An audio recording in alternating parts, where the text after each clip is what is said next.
வாழைப்பழம் எல்லாரும் கண்டிப்பா சாப்பிட்டுருப்பீங்க. குறிப்பா செவ்வாழை பழம் சாப்பிட்டுருக்கீங்களா? சாப்பிட்டது இல்லை அப்படின்னா தொடர்ந்து அதை வந்து சாப்பிடுங்க.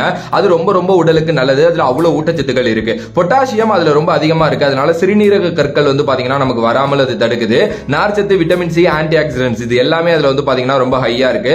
நரம்பு தளர்ச்சி ஏற்படும் போது நம்மளோட உடல் பலன் வந்து பாத்தீங்கன்னா ரொம்ப குறைஞ்சிரும். சோ அந்த உடல் பலத்தை அதிகரிக்கிறதுக்கு செவ்வாழை பழத்தை வந்து பாத்தீங்கன்னா சாப்பிடுவாங்க. நிறைய பேர் நரம்பு தளர்ச்சியில இருந்து வெளியிலையும் வந்திருக்காங்க செவ்வாழை தொடர்ந்து சாப்பிட்டதன் மூலம். அதுக்கு அடுத்தபடியா மாலைக்கண் நோய் வராமல் வந்து இந்த செவ்வாழை பழம் வந்து தடுக்கும் அப்படிங்கிற மாதிரி வந்து சொல்லப்படுது.